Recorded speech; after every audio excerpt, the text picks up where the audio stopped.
To get started, I am going to be using one medium watermelon. And I wanted to show you, when picking a watermelon, look for that yellow color at the bottom.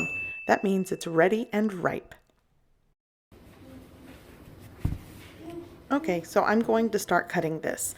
Now I'm going to be using a gallon jar, glass jar for this, and I probably could get away with cutting all of this watermelon, blending it up, and creating this watermelon juice. But for thumbnail purposes, I'm not going to use all of it. So if you are looking to use the entire watermelon, it'll make over a gallon of this juice.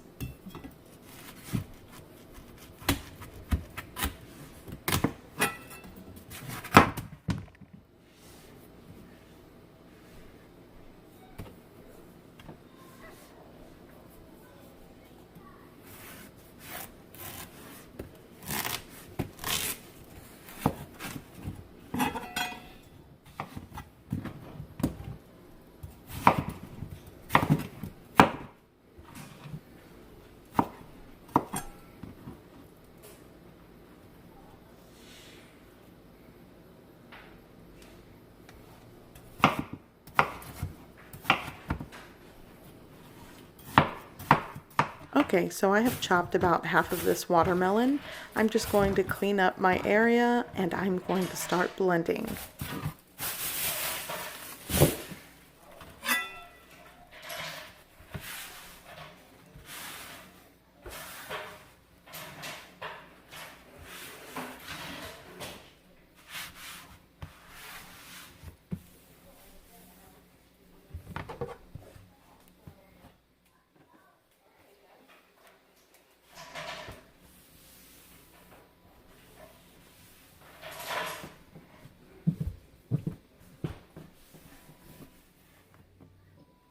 Okay, so I have my blender out and I wanted to show you all of the chopped watermelon.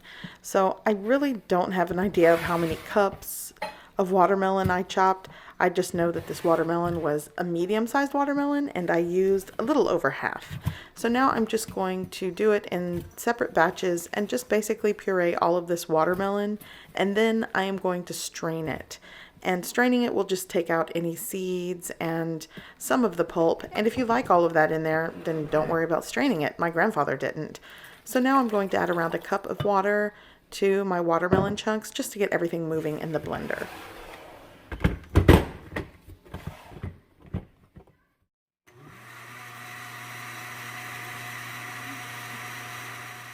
Okay, so once I'm done blending this first batch, I'm just going to strain it through my mesh strainer, and then I'm just going to repeat the process. Again, if you don't want to do this step, you don't have to. Growing up, my grandfather would just blend a whole giant watermelon, add the water, sugar, and ice, and we loved it. So it's up to you.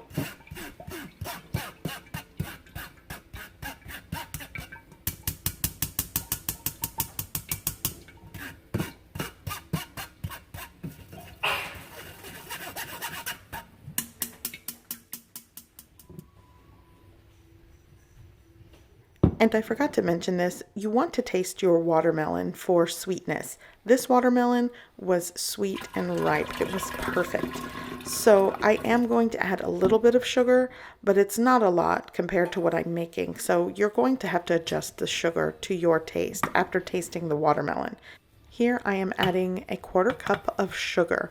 Again, you want to adjust the sugar to your taste. So now I'm just going to give it a good blend just to mix and dissolve the sugar. And I am pretty much done. I'm going to go ahead and strain this right into my pitcher and then add the rest of the water. Ultimately, what I'm making today, I used 4 cups of water. I will leave the measurements and ingredients in the description box below.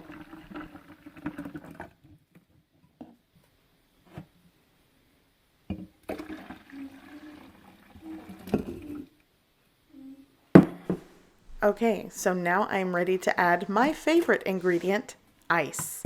So I'm going to add lots and lots of ice. It's up to you. Again, if you end up using the whole watermelon, the jar won't leave you much room for ice. But since I didn't use all of it, I'm going to add the rest in ice.